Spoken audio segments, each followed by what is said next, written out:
نہ ہی हमने जो है वो कोई उनको धमकी दी है, हमें स्पेस दी है, हम जो है वो उनकी फैमिली के साथ हैं, वो तो इस तरह का बयान दे रहे हैं। इसमें किस हद तक सदाकत है? इसमें कोई सदाकत नहीं है। मुझे थ्रेट भी किया जा रहा है और मुझे मजबूर भी किया जा रहा है कि जी आप बैठ जाएं, हमारे साथ कोई मामला तय कर लें। और ये कोई एक मरतबा नहीं, पिछले 4 दिन के अंदर 3 दफ़ा हो चुका है ये। और ये बताइएगा कि जो अभी पुलिस की तफ्तीश चल रही है उस मामले में आपको DIG ऑफिस से बुलाया जा रहा है, और इस तरह अभी तक पुलिस के जो सारा सिस्टम है जिस तरह उनकी तफ्तीश से मुतमिन है आप? मैं मुतमिन नहीं था, बहुत स्लो है। और कल इस बात की मेरी बात की तईद DIG साहब ने भी की है, और वहाँ उन्होंने DSP साहब को और EO को भी कहा कि आप बहुत स्लो चल रहे हैं, ऐसे थोड़ी होता है। और कल बहुत ज़्यादा बरहमी का इजहार किया इमरान किशोर साहब ने भी, DIG साहब ने, कि जी आपकी स्पीड बहुत स्लो है, आप जो है ना वो स्लो चल रहे हैं। अच्छा, अब ये बताइएगा कि इस सारे सिनेरियो को आप मुलज़म अफनान को जिस तरह तक 7-8 लगा दी है पुलिस की जानब से, इससे मज़ीद तेज़ आप क्या चाहते हैं? पुलिस से किस तरह इन्वेस्टिगेशन तेज़ से तेज़ करके आप क्या थोड़ा सा बता दें जो तहफ़्फ़ुज़ात हैं आपके? मैं आपको उसकी छोटी सी एग्जाम्पल देता हूँ। DIG साहब ने पूछा कि इन्होंने जब एक्सीडेंट हुआ तो आपने फ़ोन किया था वालिद को, तो DSP साहब से पूछा कि जी आपने वो क्या कहते हैं जो CDR करवाई है? तो DSP साहब का पता अल्फाज है जी अभी तक नहीं करवाई जी, हमें मिला ही नहीं, जिससे वो बहुत गुस्से में आए और उन्होंने कहा कि यार ये कौन सा तरीका। दरअसल इसके हकायक जो है वो जितना डिले करके इकट्ठे किए जा रहे हैं, इसके जो फैक्ट्स हैं, इसकी जो एविडेंस है, जो पहले 1 या 2 रोज में इतने बड़े हादसे की आ जानी चाहिए थी सामने, वो उतना तेजी के साथ नहीं आ रही, जो जिस वजह से ये डिले हो रहा है। और चीजें जो है वो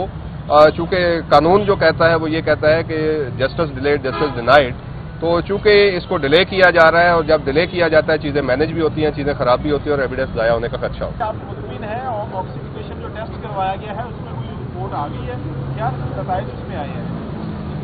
जी बिल्कुल, जो पुलिस ने तफ्तीश की है वो आज अदालत ने पूछा है कि आपने इतने दिनों में क्या तफ्तीश की है, जिसमें उन्होंने बताया अदालत को कि हमने मुख्तलिफ पहलुओं पर तफ्तीश की है, जिसमें ऑसिफिकेशन टेस्ट इसका मुल्ज़म का कंप्लीट हो चुका है। इसमें एक और हमराई मुल्ज़म जो इनका वालिद है इसी मुल्ज़म का, उसका नाम शफकत है,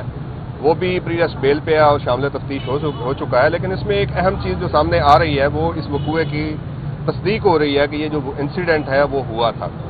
और उसके बाद सेकेंडली जो इम्पोर्टेंट बात है, जिस तरह आपने पूछा कि आज पुलिस ने जो इस्तदा की, वो उन्होंने कहा कि हमें 14 रोज़ा मजीद रिमांड चाहिए, जिसमें मुल्ज़म का ऑसिफिकेशन टेस्ट करवाना है। चूंकि मुल्ज़म जो है वो बार बार अपने बयान बदल रहा है। मुल्ज़म का एक शुरू में जब अभी अरेस्ट में नहीं था तो इसका वीडियो बयान आया था, उसके बाद मुल्ज़म ने मुख्तलिफ जगहों पे बयान बदला, मुख्तलिफ जगहों पे इंस्ट्रक्शंस पे बयान बदला, तो अब उसका पॉलीग्रामिक टेस्ट जो है वो बड़ा ज़रूरी है। तो पॉलीग्रामिक टेस्ट के लिए 29 तारीख जो है वो लेबॉर्ट्री ने दे रखी है, और 29 तारीख को उसका वो भी टेस्ट हो जाएगा, फोटोग्रामेटिक टेस्ट भी हो जाएगा। और पुलिस ने मजीद कहा है कि इसमें चूंकि नए पहलुओं पे और मुख्तलिफ फुटेजेस सामने आ गई हैं, और जिसमें वो पहला इंसिडेंट जिसमें इनकी लड़ाई हुई, झगड़ा हुआ, स्कफल हुई और इनकी आपस में तलब कलामी हुई, उसकी बाबत भी काफ़ी मटेरियल जो है वो सामने आ चुका है। कुछ ऐसे गवाह भी सामने आए हैं जो इंडिपेंडेंट गवाह थे, जो वहाँ से गुजर रहे थे। तो वो बड़ा अहम है कि उस वकूए की तस्दीक हो जाती है। तो जो एक बहुत बड़ा ख्याल है कि ये एक्सीडेंट था, ये बेसिकली कत्ल का वाक़या नहीं हुआ, तो वो उसकी तस्दीक हो जाएगी और वो जो सारा एक वक़्फ़ा है वो ख़त्म हो जाएगा, और ये वकूआ जो है वो अपनी दुरुस्त सेमत इसकी तफ्तीश जारी है। और एक ज़रूर गिला है मुद्दई को भी, और बतौर वकील मैं भी जो देख रहा हूँ, इसकी तफ्तीश जो है वो जितनी एक्सपर्टाइट होनी चाहिए थी वो उतनी नहीं है। इसको बड़ा स्लो प्रोसेस किया जा रहा है। हमेशा जब तफ्तीश और इंसाफ जो है उसमें देर होती है, ताख़ीर होती है, तो उसमें चूंकि इंसाफ के तकाज़े जो हैं वो हमेशा पूरे नहीं किए जाते। तो अदालत में जो एक्यूज साइड है उसकी तरफ से जो बातें उठाई गई या एतराज़ उठाए गए, वो चूंकि कोर्ट की जुरिस्डिक्शन पे थे, जिसपे अदालत ने बरहमी का इजहार किया कि चूंकि 780 जब आज़ाद हो जाती है तो इसी अदालत की जुरिस्डिक्शन होती है, और रिमांड भी फिर इसी अदालत ने देना होता है। तो बहरहाल आज 4 दिन का मजीद रिमांड जो है वो अदालत ने मंजूर किया है, और मुद्दई जो है वो भी मौजूद हैं। इन्होंने भी अपनी जो गुजारिशात हैं वो अदालत के आगे रखी हैं, क्योंकि अदालत ने पूछा कि आप क्यों परेशान हैं या क्या कहना चाहते हैं। तो इन्होंने बताया अदालत को कि चूंकि मेरे साथ ज्यादती भी हुई है और अब मेरे साथ मुझे तशद्दुद, मेरे पे जो है ना दबाव बढ़ाया जा रहा है, दबाव के साथ साथ अब वो गालम गलोच और लड़ाई की तरफ बातें बढ़ा रहे हैं। تو لہٰذا یہ چیز جو ہے عدالت کے علم میں آئی ہے، عدالت نے اس میں افسوس کا اظہار کیا ہے اور عدالت نے مزید 4 روز کا ریمانڈ جو ہے دیا۔ پچھلی تاریخ کے اوپر جب ان کو پیش کیا تھا تو ان کی طرف سے یہ موقف تھا کہ ہم لوگوں نے اس کا اوسیفیکیشن ٹیسٹ ابھی مکمل کروانا تاکہ اس کی ایج کا تعین کیا جا سکے، تو پارشلی چونکہ ہو چکا تھا تو آدھا جو نا وہ دوبارہ سے انہوں نے کروانا تھا کہ ہم لوگ اس کا پولیگرافی ٹیسٹ کروانا چاہتے ہیں تاکہ اس چیز کا تعین کیا جا سکے کہ کیا یہ ملزم جو ہے یہ سچ بول رہا ہے کہ جھوٹ بول رہا ہے۔ اور تیسرا چونکہ اب اس میں ایک سینیریو انویسٹیگیشن کی طرف سے یہ ہے کہ یہ پری پلانڈ ایک مرڈر تھا، تو اس کی بابت جو ہے وہ اس چیز کا تعین کرنا چاہ رہے ہیں کہ کیا یہ وقوع اس سے پہلے سرزد ہوا تھا کہ نہیں ہوا تھا، کوئی لڑائی جھگڑا ان کا آپس میں ہوا تھا کہ نہیں ہوا تھا، تو اس کی بابت بھی تعین کرنے کے لیے کوئی کہتے ہیں کہ ہمارے پاس ویڈیوز ہیں CCTV، تو ہم لوگ ان کا فوٹوگرامیٹری ٹیسٹ کروانا چاہتے ہیں تاکہ اس چیز کا تعین کیا جا سکے کہ کیا یہ وہ موجود تھے اس جگہ پر اس اکرنس کے اندر کے نہیں موجود تھے۔ دوسرا چونکہ انہوں نے صرف ایک کام کیا، اوسیفیکیشن ٹیسٹ کروایا تھا، 2 ٹیسٹ ابھی ان کے باقی ہیں جس کی بابت دوبارہ سے آنریبل کورٹ نے 4 دن کا ریمانڈ ان کو مزید دے دیا ہے۔ اب دیکھتے ہیں اگلی تاریخ کے اوپر کیا کر کے آتے ہیں۔ اور مزید جو سب سے آج جو اہم عدالت کے اندر جو گفتگو تھی اس حوالے سے یہ تھا کہ جوینائل ہے، اس کو ہاتھ کڑی نہیں لگا سکتے، اس کو کلچز کے اندر نہیں پیش کیا جا سکتا عدالت میں، چونکہ سیکشن 46 ضابطہ فوجداری کا موجود ہے کہ اگر آپ لوگ بائی ورڈز بھی کہہ دیں کہ جناب آپ گرفتار ہیں تو ان کی گرفتاری تصور کی جائے گی، ضروری نہیں ہے کہ جناب اور پھر کورٹ نے ہماری اس بات کو سیکنڈ کرتے ہوئے بلکہ ایز پر جو لا ہے اس کو پروسیڈ کرتے ہوئے